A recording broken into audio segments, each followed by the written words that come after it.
Labdien visiem klātesošajiem. Mēs laikam arī sāksim. Paldies liels, ka atnācāt. Un mūsu šī vakara debata būs, vai diskriminācija pret sievietēm Latvijā ir būtiska problēma. Un mēs sāksim ar to, ka es došu vārdu, ko tu domā valdes loceklim Mārtiņam Vaivaram. Lūdzu, Mārtiņ.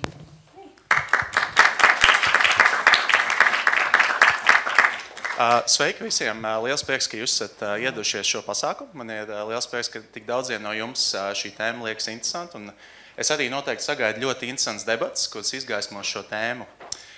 Pirms mēs vēl ķeramies pie šīs konkrētās debates, es gribēju pavisam īsi un cerams ne pārāk garlaicīgi pastāstīt par to, kas ir Ko tu domā, kas ir organizācija, kuru gan es, gan vairāk cilvēki šeit ir zālē pārstāvam. Pirmkārt, kas ir ideja, ko mūsu organizācija pārstāv? Otrkārt, kas ir aktivitātes, kurās mēs esam iesaistīti? Un treškārt, kā jūs visi, mūsuprāt, varētu mums palīdzēt sasniegt mūsu mērķus? Tā ideja, ar kuru pirms pusotra gada mēs nodibinājām Ko tu domā, kuras juridiskais nosaukums ir Latvijas debašu asociācija, ir tas, ka mūsuprāt Latvijā ir nepieciešamas debates un debatēšana. Kas nozīmē, ka mūsuprāt vispār kaut kādiem jautājumiem būtu jātiek atrisinātiem tieši šādas debates un savstarpēji sarunu formā. Jūs noteikti šo vārdu esat daudz dzirdējuši, bet, kad mēs izmantojam vārdu debats, mēs to domājam ļoti specifiskā nozīmē. Ar vārdu debats mēs vismaz Ko tu domā iekšienē, domājam tādas, varētu pat teikt, ka publiskas diskusijas vai tādu divu pušu konfrontācija, bet kas ir ļoti svarīgi, mēs gribam, lai šīs diskusijas un debats ir organizēts uz ļoti skaidriem principiem, lai viņas ir skaidri organizēts, lai viņās nav hauss, lai viņas būtu bāzētas uz apusēju cieņu, un kas ir pats svarīgākais, lai šīs debates būtu bāzētas uz argumentiem. Kas nozīmē to, ka visi iesaistītie cilvēki, un es ceru, ka jūs arī varēsiet to novērtēt šovakar, ir, ka gan visi cilvēki, kas paši debatē, aizstāv savu pozīciju ar argumentiem, nevis ar vienkārši retoriku, skaistiem vārdiem, viens otru aizvainošanu. Un kas arī ļoti svarīgi, un es ceru, ka jūs to darīsiet, ka publika, kur ir iesaistīta debatēs, tie ir tieši cilvēki, kur runās, meklē argumentus, nevis visas šīs vienkāršās lietas. Divas tās lietas, pie kurām mēs strādājam, kā Ko tu domā, ir pirmkārt, ka mēs mēģinām veicināt debašu kultūru Latvijā, kas nozīmē, ka mēs organizējam tādus pasākumus kā šis, lai vienkārši popularizētu debates kā lēmumu pieņemšanas veidu, vienalga vai parlamentā, vai pašvaldībā, vai jūsu uzņēmumu valdē, varbūt jebkādā citā kontekstā.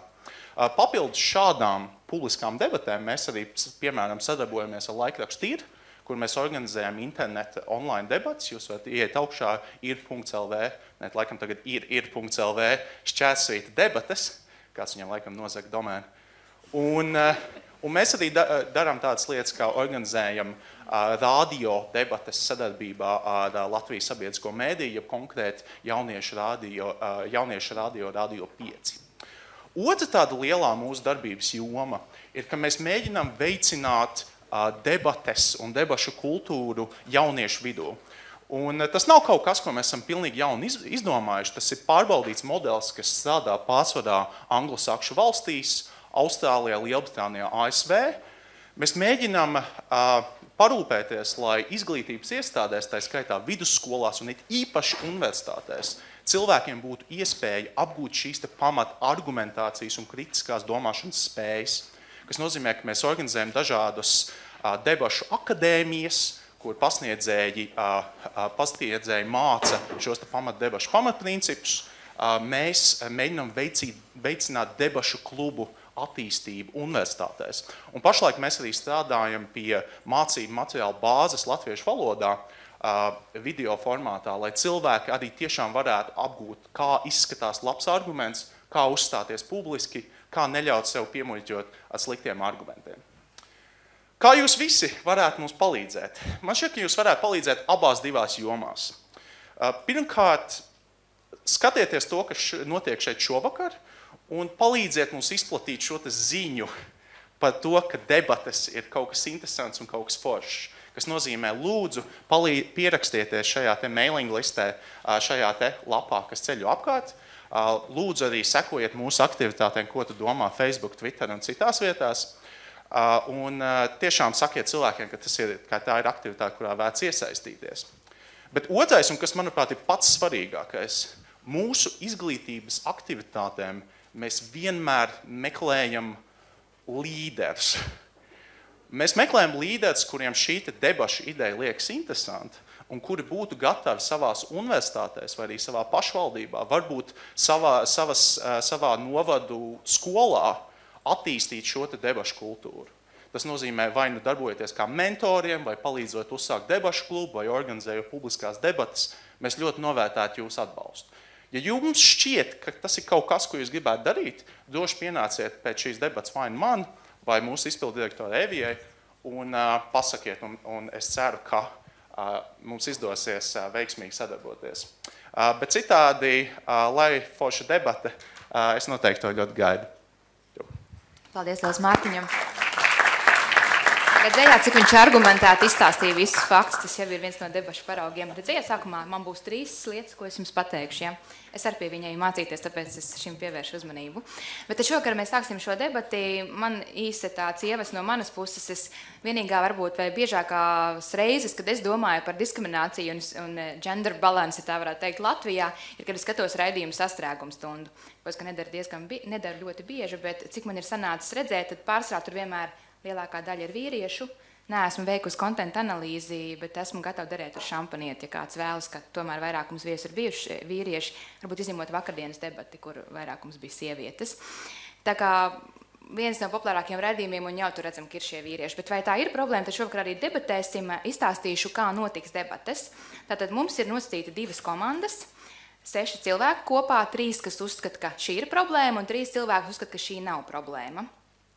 Tad debatī sāks pirmais runātājs no katras, tā kā komandas būs profesionāli debatētāji, un cilvēki, kuri piekrīt, ka šī ir problēma, būs, nosaukšu vārdus, Edvīns Elferts, viņš ir profesionāls debatētājs, bet uzreiz man arī ir klāts zvaigznīti pierakstīta programmā. Tas nenozīmē, ka viņš paudīs savu personisko viedokli. Viņš vairāk drīzāk rādīs, kā tad būtu jāveido argumenti un kā notiek debate. Tad vēl par to, ka šī ir problēma, mums būs runātāja Baiba Rubes, vadības, līderības un komunikācijas speciāliste, un Iluta Lāce, Marta resursu centra sievietēm vadītāja. Savukārt cilvēki uzskata, ka šī nav problēma. Pirmais būs atkal profesionāls debatētājs Roberts Bernāts. Tad būs Valdis Melders, radios konto vadītājs, un Inga Bita, politiķe. Viņa ir atzīmēta ar 2 zvaigznītēm. Man ir jāpiebilst, ka viņa ir pati saskārusies ar diskrimināciju, bet viņa tomēr domā, ka šī nav būtiska problēma. Es jau ar Ingu runāju varbūt par to viņas pieredzi, viņa varbūt vēlāk diskusijā varētu izstāstīt, kas tad īsti viņai dzīvē bija noticis. Kā tas notiks, varbūt šis jums vairāk tad ir jāklausās. Tātad mums katram runātājam ir dotas 5 līdz 7 minūtes, es uzraudzīšu laiku, es došu signālu, kad drīkst sākt runāt, un es arī vai nu bikstīšu vai piedauzīšu 2 reizes pie galda, kas nozīmē, ka laiks ir beidzies un jūs vairs nedrīkstiet runāt. Tad runas laikā pretinieku komanda, ja tā varētu teikt, drīkst uzdot jautājumu, bet to dara tā kā klasiskā debatē, pieceļas kājās un pasaka jautājumus. Ja runātājs, jā, tas ir no Mārtiņš māk izstāstīt, tas tur nāk no Anglijas un tā tālāk. Tur otra roka ir jāliek pie parūkas, kā bija vecos laikos, bet tā kā parūkas nav pietiek tikai ar roku. Un tad jūs piecieties kājās, parādiet šo zīmi, pasakiet jautājumus, un runātājs pasaka, vai pieņems vai ne, vai parādīt ar roku sēdies nepieņemšu un turpināt savus argumentus, vai arī teikt, jā, lūdzu, uzdodiet jautājumus. Jautājums ir jāuzdod īsi. Nedrīkst izplūst gari, lai nekavētu laiku un runātājs varētu turpināt. Runas laikā ir ieteicams pieņemt 1 līdz 2 jautājumus, tā ir tāda labā prakse, ja jūs varat tajā iekļauties. Tātad, manuprāt, viss, vēl nedaudz idejiski par debašu formātu, tiem, kas varbūt pirmo reizi to darīs, tad tas, kurš nāk pēc iepriekšējā runātāja, jūs sākat ar to, ka jūs atspēkot iepriekšējā runātāja argumentus, sakiet, vai jūs piekrītiet, nepiekrītiet, jo, un tad izskaidrojiet, kāpēc, un tad jūs piedāvājat savus argumentus. Un labs arguments ir tāds, kurš ir balstīts konkrētos faktos, ideāli arī var minēt kādus pierādījumus, lai nav varbūt tā, kā mums bieži vien ir šajās publiskajās diskusijās vai debatēs, ka ir vairāk patīk, nepatīk vai emociju līmenī bez konkrētiem faktiem. Tā kā es domāju, ka esmu izstāstījusi, un mēs varētu sākt. Tad es dodu vārdu Edvīnam Elfertam, kā pirmajam runātājam, kurš uzskata, ka šī ir problēma Latvijā.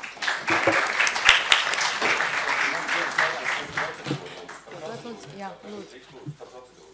Ja jau pieminēja Britu parlamentu, varbūt var darīt tā, ja runātājs izsaka brīnišķīgi argumenti, tad arī zāli norācās. Jā, nedaudz tāda rīks, manuprāt, vai ne, Mārtiņ, tā skaļi novalstoties aiz laimes, ja? Svilpt nē, bet nu arī tu nedaudz paujināt, ja ļoti, ļoti kaut kas nepatīk, jā. Mēs to atļaujam. Tā, Edvīna, gatavs, ja? Nu tad aiziet. Tātad, labdien! Pēc ANO datiem sievietes veic 70% no visiem pasaules darbiem, bet atalgojumā saņem tikai 10% no ienākumiem. Viena no 5 sievietēm pasaulē ir tikusi izvarota vai fiziski iespaidot no vīriešu puses. Vairāk nekā 15 miljonu sieviešu un meiteņu pasaulē dzīvo ar HIV vai AIDS. Ja skatāmies vēl statistiku, vairāk kā 15 miljonus, tad vairāk kā 500 miljonu sieviešu pasaulē ir analfabēts. Un arī lasīt prasmes līmeņas meiteņu vidū ir palielinājies no 55 līdz 74%. Izteiktākās diskriminācijas formas pasaulē pēc būtības paskatāmies uz Saudarābiju, sievietēm liektas tiesības braukt ar automašīnu vai pat ar velosipēdu. Vairākās musulmaņu valstīs sievietēm ir pienākums attiecīgi ģērbties burkā vai kādā citā musulmaņu tērpā, ir ierobežojumi uz laulības šķiršanos Libānā, Eģiptē, izglītības iegūšanas iespējas problēmas Afganistānā vai Indijā, vardarbība ģimenē un arī citas diskriminācijas formas. No visa dzirdētā ir pašsaprotams, ka konteksts pēc būtības ir ļoti svarīgs un ir svarīgi iedziļināties katras valsts, visticamāk arī situācijā. Mēs runāsim šajā debatē par to, ka diskriminācija pret sievietēm tieši Latvijā ir būtiska un tas konteksts, ko es uzsvēršu, un fakti un pierādījumi pamatā nāks no Latvijas šīs vidas. Ja skatās pēc būtības, arī no centrālās statistikas pārvaldes datiem, tas datu pārskats no 12. gada ir tas, ka Latvijā ir viens no augstākajiem sieviešu īpatsvariem Eiropas Savienībā, 54%. No šāda skatu punkta šī problēma, šis skatu punkts arī ir būtisks. Latvijā ir viens no augstāko, teiksim, sievietes Latvijā ir visizglītotākās, jo augstskolas ir pabeiguši aptuveni 65% no sievietēm, kas, manuprāt, ir milzīgs īpatsvars, un tas ir lielākais arī Baltijā. Ja skatāmies tālāk, tad vēl joprojām Latvijā pastāv būtiska atšķirība arī dažādu darbu izvēlē. Dati rāda, ka aptuveni 32% no sievietēm visbiežāk izvēlas, teiksim, dabaszinātņu, matemātikas vai informātikas inženieru nozeres, un tā skaitā vīrieši izvēlas šīs nozeres biežāk.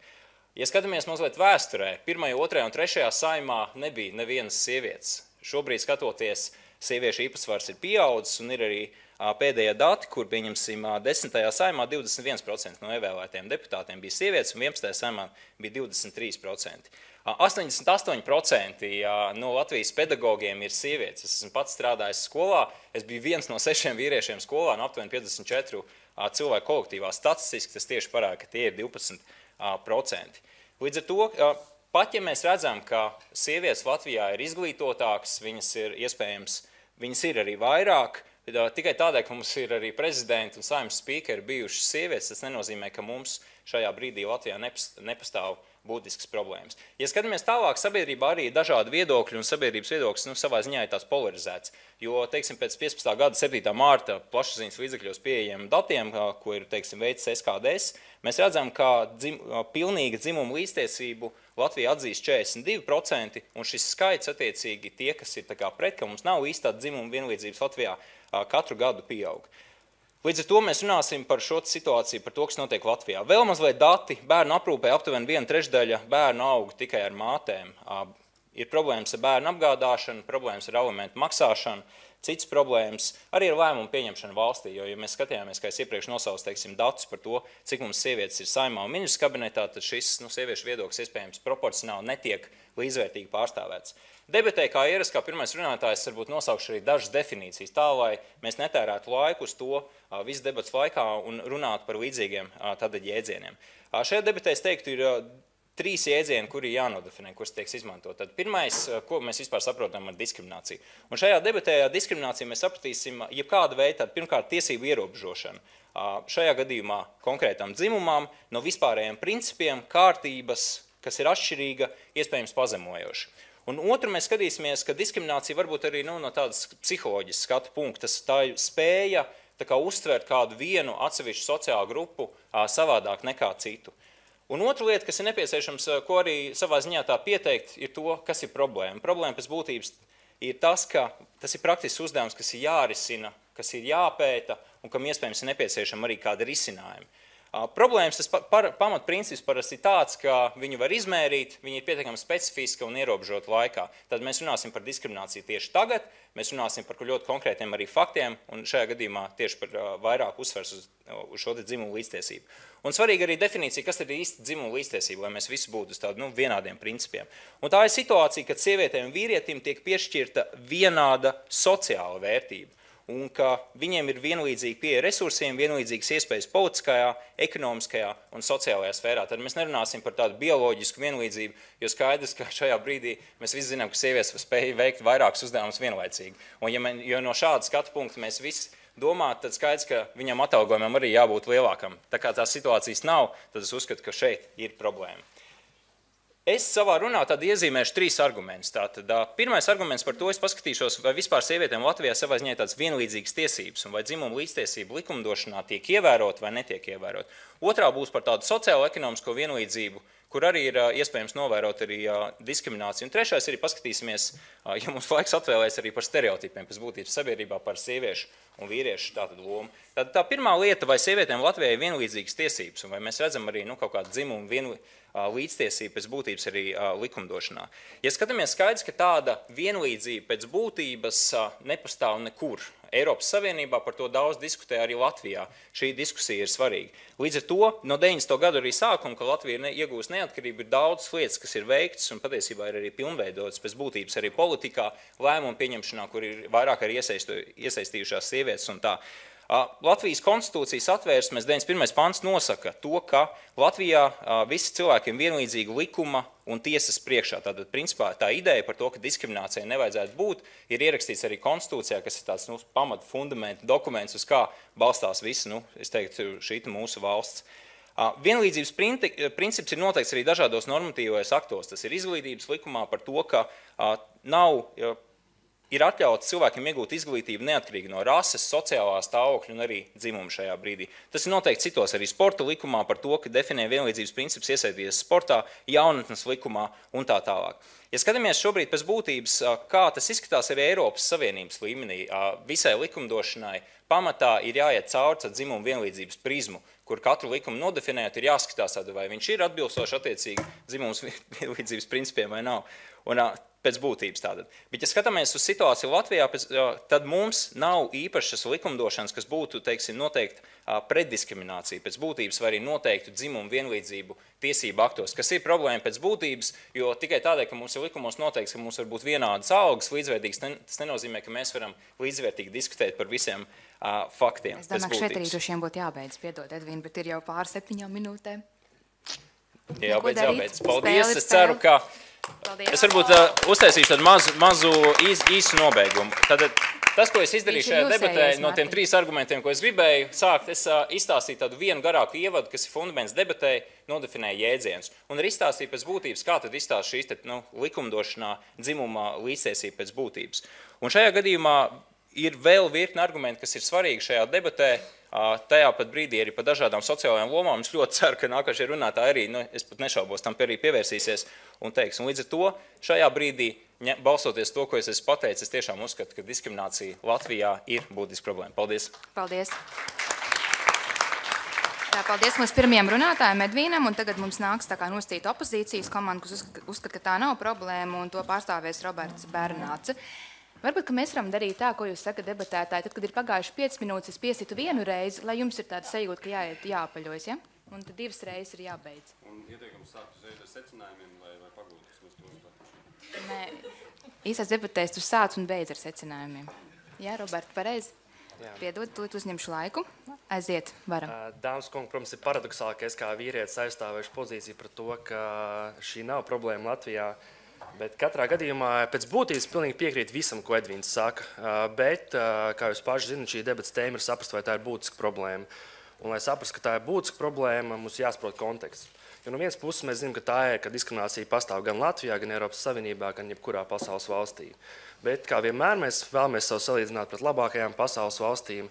Un tādēļ, lai saprastu to kā kontekstu, tad savā runā es salīdzināšu šīs problēmas pret Eiropas Savienības vidējo līmeni kas ir kā sabiedrība, kur pasaulē visvienlīdzīgākā. Un, lai to pierādītu, es skatīšos dažādus rādītājus un līdzšos, vai viņi būtiski ir labāk vai sliktāk nekā tie ir Eiropā. Un, ja sanāks laiks, arī skatīšos, ko mēs darām ar tām lietām, kurām mums īpaši neveicās. Tātad, kas tad ir tās lietas, ko es vēlos apstīst? Un tās kopā ir 7 lietas. Pirmā lieta ir darba vide. Un, ja mēs skatāmies no tiesiskā regulējuma, tad sievietēm tiek nodrošināts vienādas tiesības, kas, ja mēs skatāmies ko darba likumu. Un, lai gan Edvīns saka, ka sievietes strādā vairāk kā, piemēram, skolotājas, nevienai sievietei nav liekts ieņemt kādu konkrētu amatu, jebkādu amatu, jebkurā uzņēmumā. Ja mēs skatāmies arī Latvijas kontekstā, tad mēs redzam, ka sievietes salīdzinoši vairāk ieņem pilnlaika amatus, un jo vairāk sievietes darba vidē arī saņem vairāk apmācību nekā vīrieši Latvijā. Ko tas nozīmē? Tas nozīmē, ka ja mēs skatāmies no tiesiskā regulējuma un mēs skatāmies uz faktiem, tad darba vidē sievietes netiek diskriminētas. Otrā sfēra ir atalgojums, un atalgojumu regulē dažādas Eiropas regulas, kas nosaka, ka sievietēm un vīriešiem par vienādu darbu veikšanu ir jāsņem vienāds atalgojums. Un kā mēs visi zinām, ne Latvijā, ne Eiropas Savienībā tas netiek ievērots. Labā ziņa Latvijas kontekstā ir tāda, ka atalgojuma atšķirības starp sievietēm un vīriešiem Latvijā ir salīdzinoši mazāk nekā tā ir citur Eiropā, un secinājums sekojušs. Tiesiskais regulējums pastāv, bet diemžēl tas nedarbojas. Diskriminācija pastāv, bet to mēs nevaram uzstīt par būtisku, īpašu kaut kādu problēmu, tāpēc, ka mēs skatāmies Eiropas kontekstā kā labo piemēru, tad mēs īstumā, mums tie rezultāti ir pat labāki. Trešais līmenis ir ietekme, un ar ietekmi es domāju, kādas iespējas sievietēm ir ieņemt augstus amatus politikā un uzņēmumos. Ja mēs skatāmies no tiesiskā regulējuma, sievietēm netiek liekts ņemt dalību politiskā vidē, kāds ir atsevišķās valstīs, un sievietes var nodarboties arī ar uzņēmēju darbību. Jā, sievietes proporcionāli mazāk gan saimā, gan uzņēmuma vadības pozīcijās, bet arī, ja mēs skatāmies Latvijas kontekstā, tad, ja mēs pārskatāmies kā sabiedrības, to skatāmies, sabiedrībā ir diezgan pozitīva attieksme pret sievietēm augstos amatos. Nevelti mums ir ministrprezidenta kā viena no 26 tikai sievietēm pasaulē, kas ieņem augstāko izpildvaras amatu, un mums ir bijusī prezidenta Vairvīģa Freiberga, kas ir tikai starp 10 sievietēm visā Eiropā, kas ir ieņēmusi prezidents amatu. Rezumē, jā, mums tiesiskais regulējums, diemžēl mums pastāv diskriminācija, bet uz Eiropas fona mēs iztumies diezgan labi. Ceturtā sfēra ir laiks, un ar laiku es domāju apjomu, ko sievietes pavada priekš sevis, un ko sievietes pavada ģimenes vai mājsaimniecības aktivitātēm. Arī mēs zinām, ka jā, sievietes Latvijā proporcionāli pavada laiku vairāk nekā vīrieši šīm aktivitātēm, bet ja mēs skatāmies Eiropas kontekstā, tad vīrieši Latvijā pavada par 50% vairāk savu laika mājsaimniecības aktivitātēm nekā citur Eiropā. Rezumē, lai gan šādām problēmām nav nekāda tiesisko regulējuma, tas ir vairāk tā ir sociāla problēma, viena sekundīti, tad diskriminācija pastāv, bet arī uz Eiropas fona mēs iztumies nedaudz labāk. Lūdzu. Jautājums, kur ir pamatojums tam, ka vīrieši tik daudz laika pavada mājsaimniecībās? Šie visi pamatojumi, kā es balstu savu argumentāciju, ir fakti. Tie ir Eiropas, neatrast, kā sauc institūcija. Tā ir Eiropas pamatiesība aģentūra, kas ir veikusi pētījumu dažādās valstīs par diskriminācijas jautājumiem. Un labā lieta Latvijas kontekstā ir, ka, ja mēs skatāmies uz skolā, tad skolā jau tagad tiek mācīts par to, par dzimumu stereotipiem, kādēļ tie nepastāv un kādēļ tos nevajadzētu ievērot. Piektā sfēra ir drošība. Un, lai gan sievietes Latvijā netiek kādā veidā īpaši aizsargātas pret vardarbību, gan ģimenē, gan ārpus ģimenes, tomēr mēs pēc būtības uzskatām, ka visiem individiem ir tiesības netikt aizskartiem kādā veidā.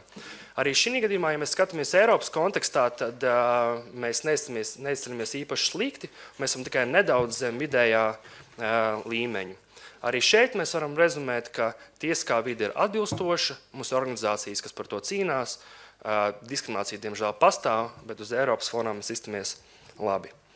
Pēdējās divas sfēras apstīšu kopā, un pēdējās divas sfēras ir izglītība un veselība. Jau satversmē mums ir noteikts tas, ka visiem cilvēkiem ir tiesības uz aprūpi, uz veselības aprūpi, un visiem cilvēkiem ir tiesības uz izglītību. Un nevien mēs esam dažādos rādītājos virs Eiropas vidējā, bet atsevišķos rādītājos, kā piemēram sieviešu īpatsvars, kas ņems augstāko izglītību, vai sieviešu īpatsvars, kas apgūst kādu mūža izglītības programmu, mēs esam pašā Eiropas gaugalī. Rezumējot, ir atsevišķas sfēras, kur diskriminācija Latvijā sieviešu diskriminācija Latvijā vispār nepastāv. Ir atsevišķas sfēras, kur tā pastāv, bet ja mēs to ņemam un skatāmies kontekstā un skatāmies pret labajām valstīm, mēs redzam, ka šīs problēmas nav būtiski sāpīgas Latvijai. Tādēļ, man liekas, man nebūs laika. Ideāli. Tas man ļauj pavisam īsi ieskicēt, vai mēs vispār kaut ko daram lietas labā, kas attiecās uz šīm problēmām. Un Latvijā uz doto brīdi ir viens rīcības plāns, kas nosaka aktivitātes, lai samazinātu sieviešu diskrimināciju Latvijā un lai uzlabotu dzimumu vienlīdzību. Pirmais, protams, jautājums ir, vai šīs aktivitātes, kas noteikti šajā rīcības plānā, tiešām attiecās uz problēmu jautājumiem. Kā iepriekš minēju, atalgojuma atšķirības, laiks, ko pavada sievietes mājsaimniecībā, īpatsvars sieviešu augstos amatos.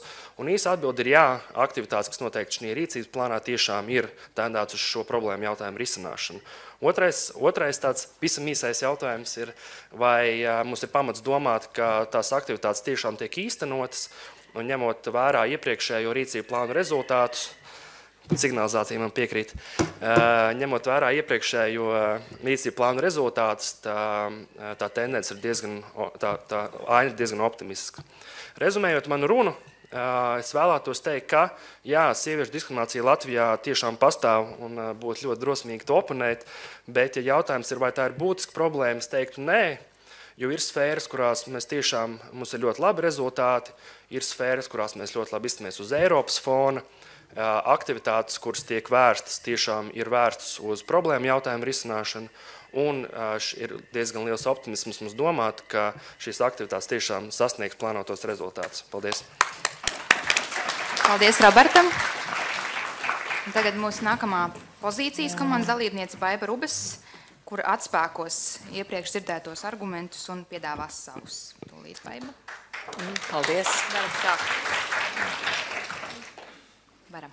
Ir interesanti par šo jautājumu debatēt Aspazijas jubilejas gadā, kuru mēs patreiz daudzinām kā lielu dzejnieci un galvenokārt kā Raiņa atbalstītāji, bet nespējam daudzināt viņu kā feministu un vienu no izcilākām sieviešu politiķiem 20.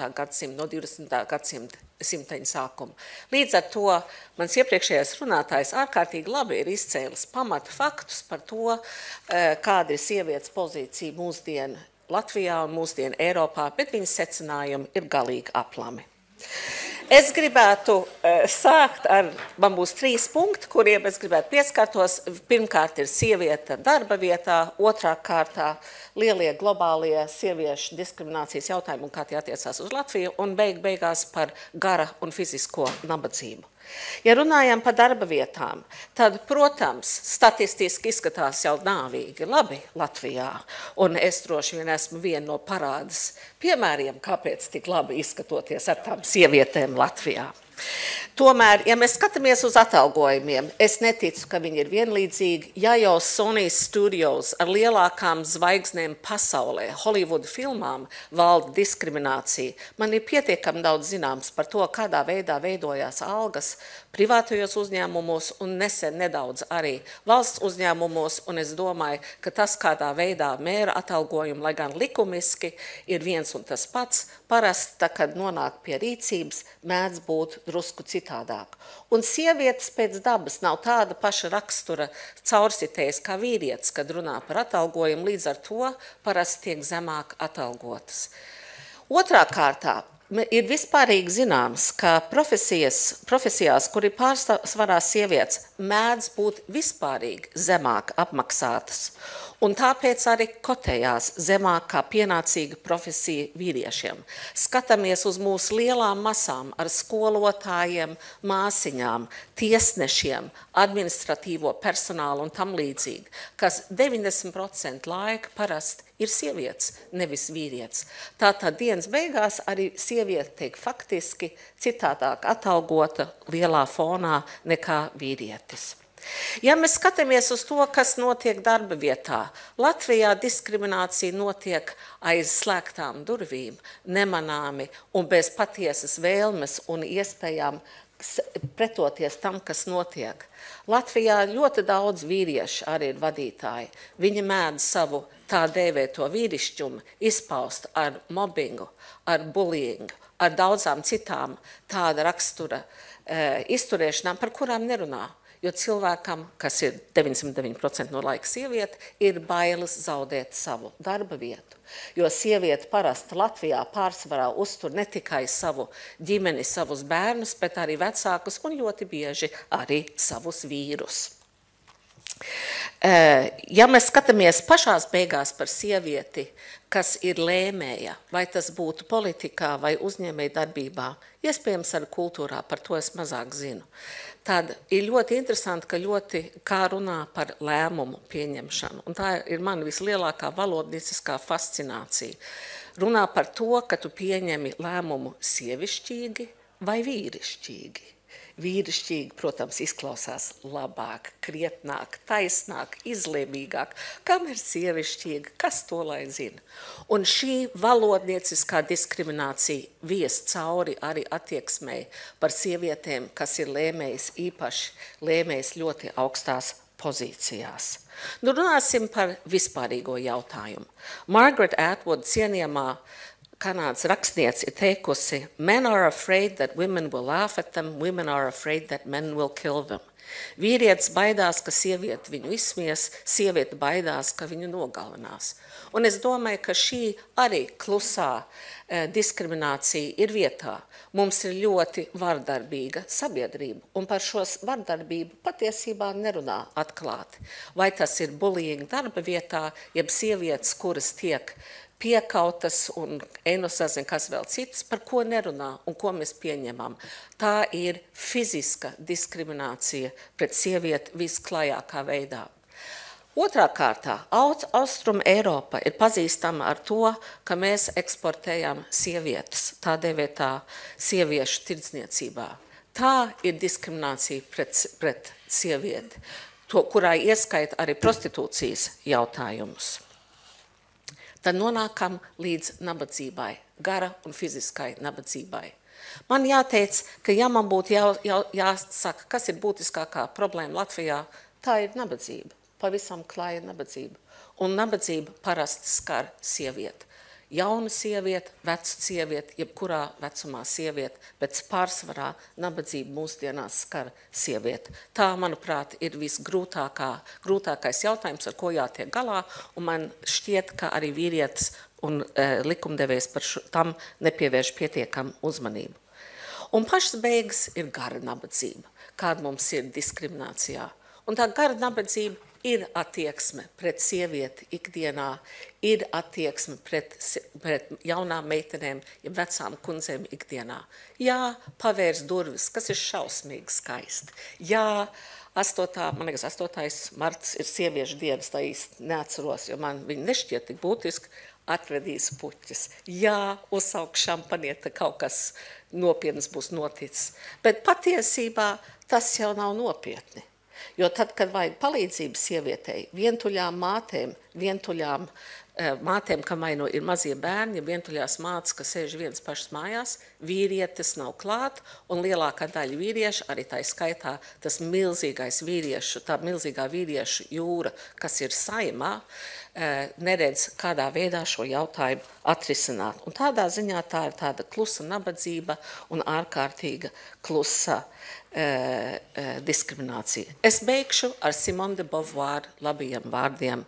The most mediocre of males feels himself a demigod as compared with women.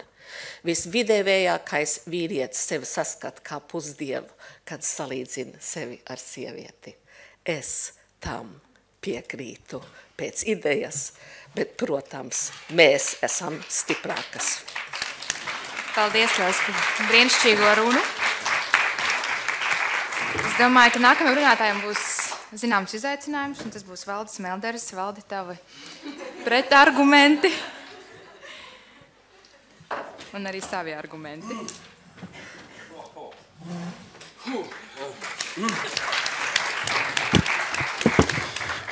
Vai beidz savu uzrunu ar angļu valodu, es arī sākšu ar angļu valodu. I'm devastated. Tātad izpostīts. Tagad iedomājieties, es 7 minūtes klausījos, kāds esmu pretīgs cūka. Jo iedomājieties, 50, cik bija sieviešu Latvijā procentu? 54% sieviešu. Bet vainīgs pie diskriminācijas esmu es. Nu, jo viņas pat principā, sanāk, viņas ir kā vairākums pareizi. Bet sanāk, ka es pat pret šo vairākumu, iedomājieties, cik liels cūkas esmu, es pat pret vairākumu varu panākt situāciju, kurā sievietes tiek diskriminētas. Tajā pašā laikā šī debate ir nosaukta tādā nosaukumā, kur vīrietis pat pieminēts netiek. Ja? Mēs te runāsim tikai par sievietēm. Labi, es iešu cauri tiem punktiem, ko es dzirdēju gan par, gan pret. Pirmkārt, uzreiz gribu brīdināt, es tieši otrādi biju grasījies runāt smuki, nevis argumentēt, jo es nespēju runāt argumentēt par kaut ko tik brīnišķīgi kā sieviete.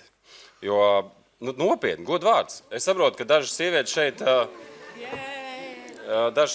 ir izbrīnītas, bet ir tādi vīrieši pasaulē, godvārds.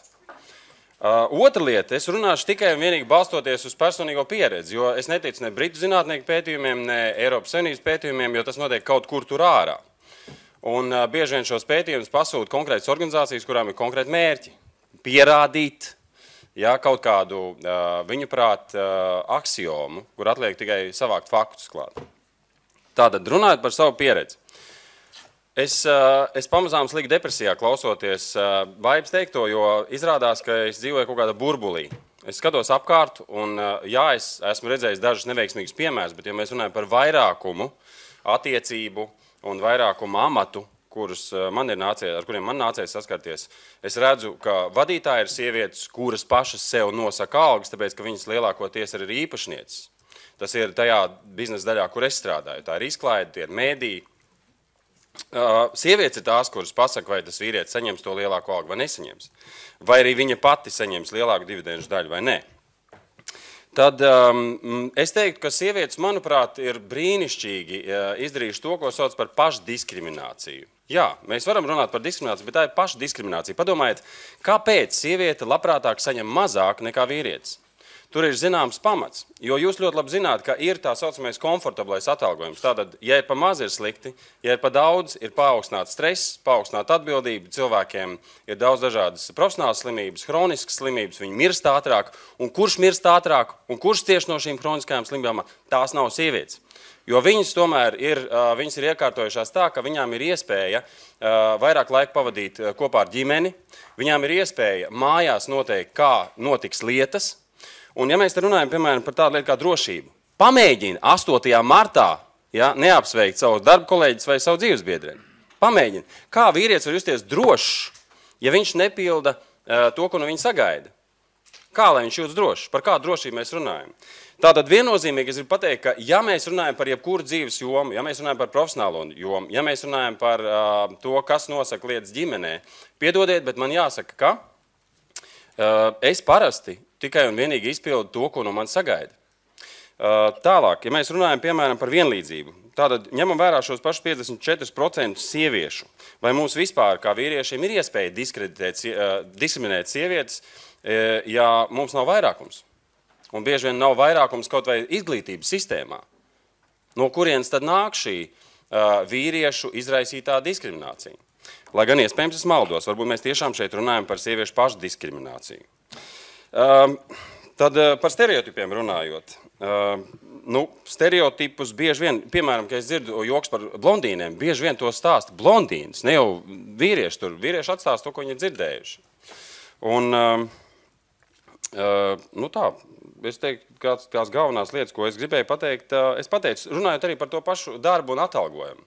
Man ir konkrēts piemērs. Es labprāt apmeklēju, nu, kad es varu, teiksim, manikīru, vai ne? Un es pie savas manikīras šobrīd varu pierakstīties uz augustu. Un es viņai saku, bet kā tas nākas, kā tas ir, ka es pie manikīras varu pierakstīt uz augustu? Un viņa saka, nu, man tāds pieraksts. Es saku, bet tad cel cenas. Principā normālā biznesā jābūt tā, ka jebkurā brīdī tev 10% inventārs ir pieejams par paaugstinātu cenu. Ja? Principā laiks man ir, bet tas maksā 2 reizes dārgāk nekā šobrīd. Viņa saka, bet kāpēc, lai es celtu cenas? Man patīk tas, ko es daru. Tas nozīmē, ka principā sievietes uzņemās darbus, kas viņām patīk un loģiski nav pieklājīgi prasīt atalgojumu, ja tu dari vienkārši to, kas tev patīk. Kā ir ar vīriešiem? Vīrieši pētījumi pierāda. Ja? Es galvoju, ka tas bija respektabls pētījums, kas pierādīja, ka vīrieši uzņemas darbus, kas ir krietni pāri viņu spējām. Viņš saka, jā, es tikšu galā. Tātad viņi praktiski darbā cieš.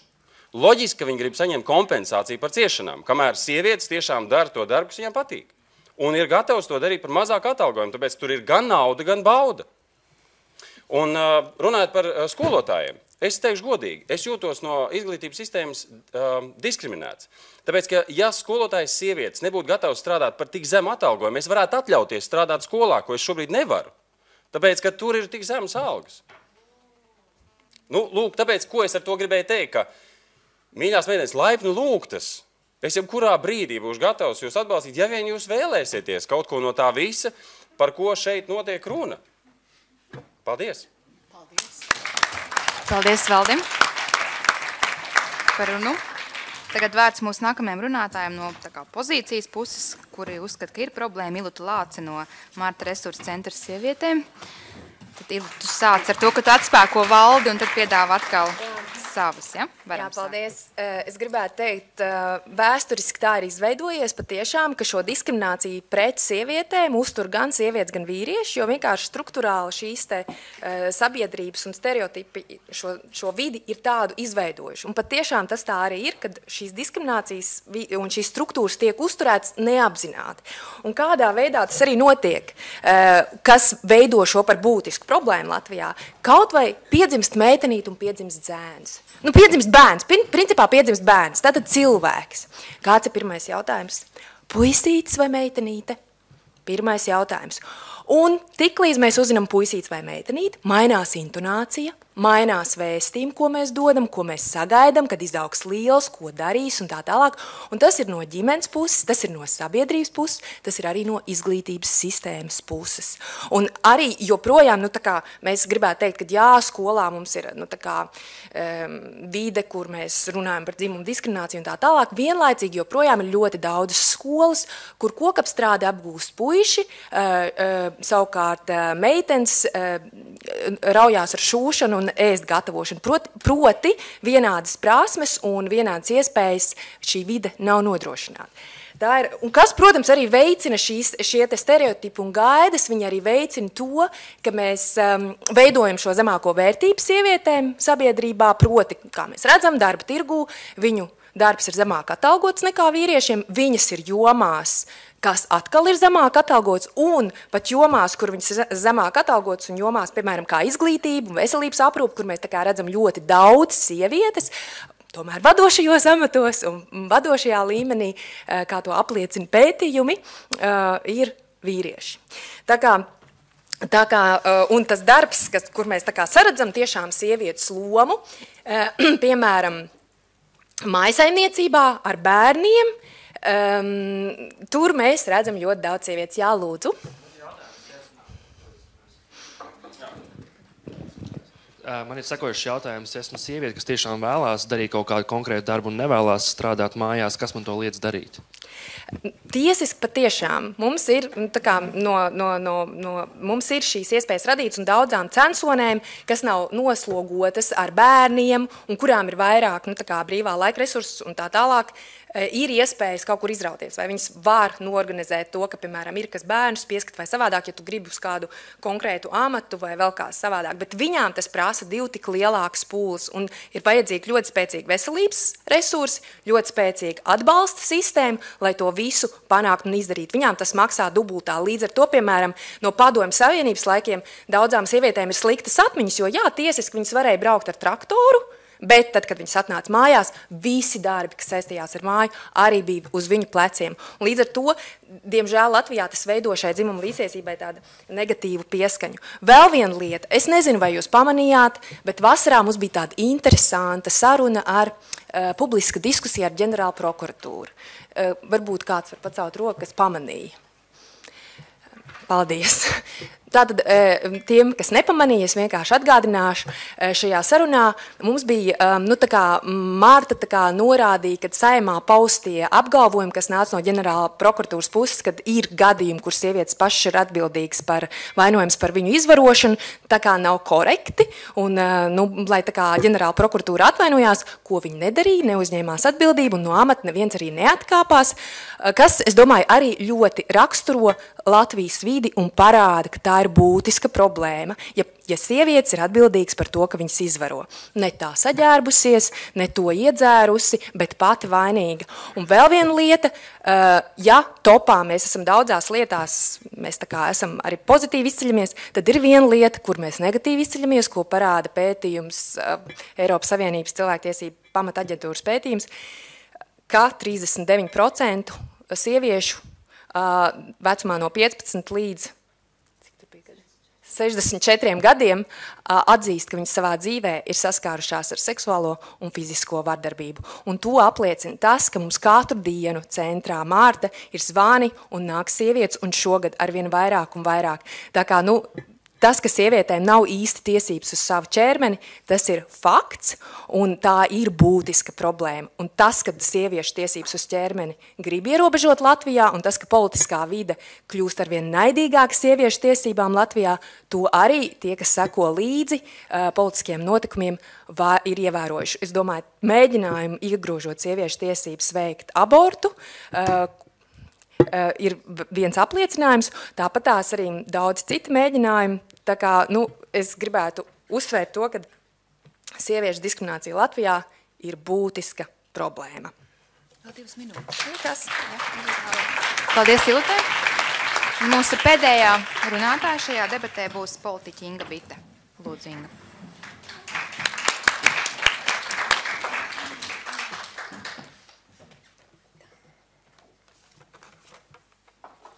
Varam sākt. Labdien! Paldies par iespēju piedalīties šajās debatēs. Es savu runu gribu sadalīt 3 daļās. Kā jau vadītāji pieminēja, tad arī es šeit nāku ar zināmu zvaigznīti ar atrunu, un es uzskatu, ka tā nav būtiska problēma. Protams, ir aspekti, ir situācijas un ir atsevišķi gadījumi, kad mēs varam teikt, jā, šis ir diskriminācijas gadījums, bet kopumā un Latvijā es uzskatu, ka tā nav būtiska problēma.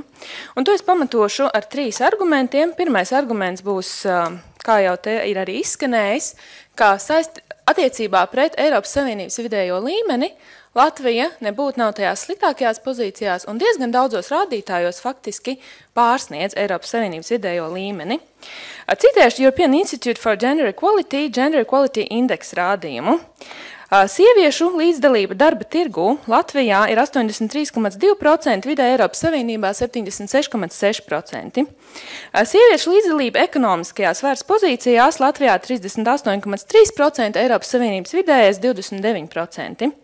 Sieviešu nodarbinātība 15+, pilna laika nodarbinātība. Latvijā 44,5%, Eiropas Savienības vidējais 41%.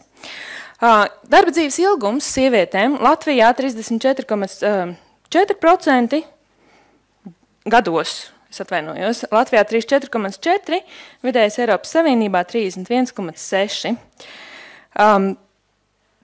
Not at risk of poverty, tātad nav nabadzības risks sievietēm, jā, gan sievietēm, gan vīriešiem tas ir zemāks nekā vidē Eiropas Savienībā, Latvijā sievietēm 79,6%, vīriešiem 79,7%.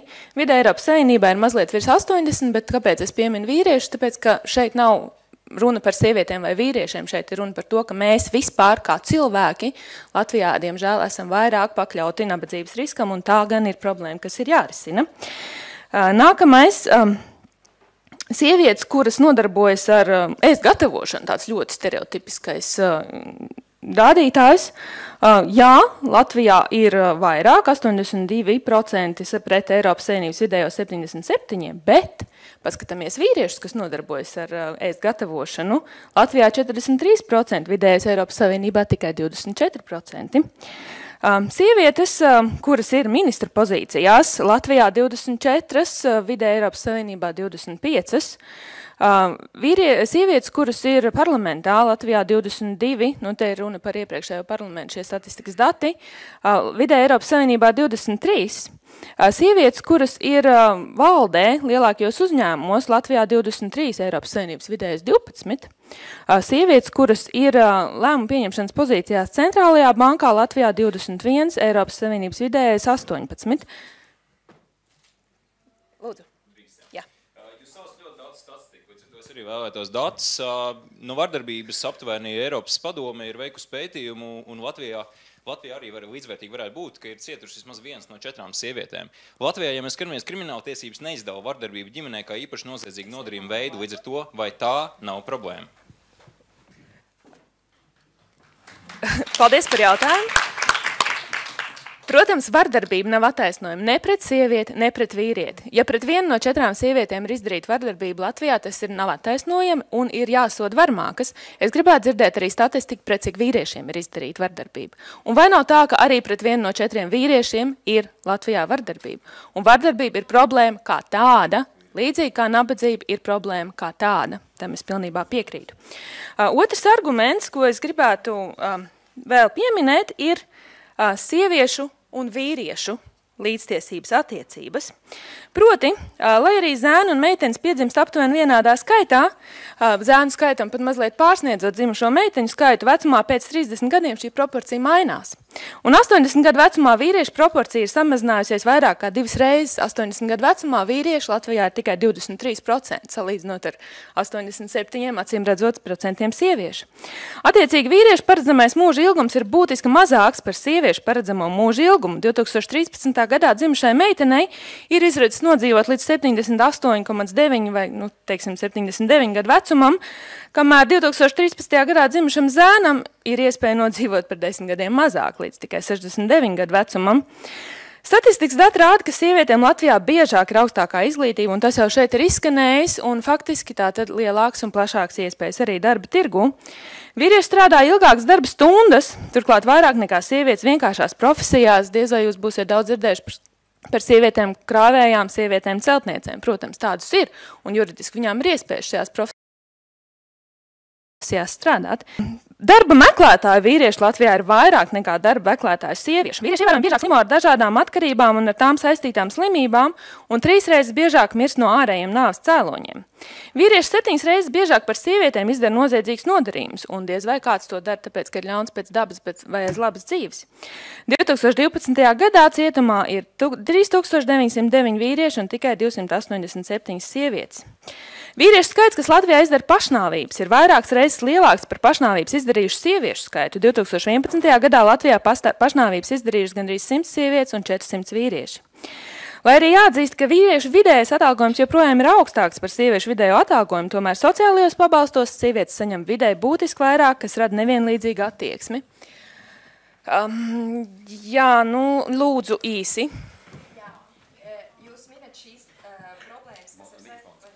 Šīs problēmas, kas ir saistītas ar vīriešiem, bet vai tas nozīmē, ka diskriminācija pret sievietēm Latvijā nav būtiska? Nē, tas nozīmē, ka diskriminācija pret vīriešiem ir tikpat būtiska problēma vai tikpat liela problēma kā diskriminācija pret sievietēm, un tāpēc mēs nevaram izcelt un teikt, ka diskriminācija pret sievietēm ir būtiskāka problēma.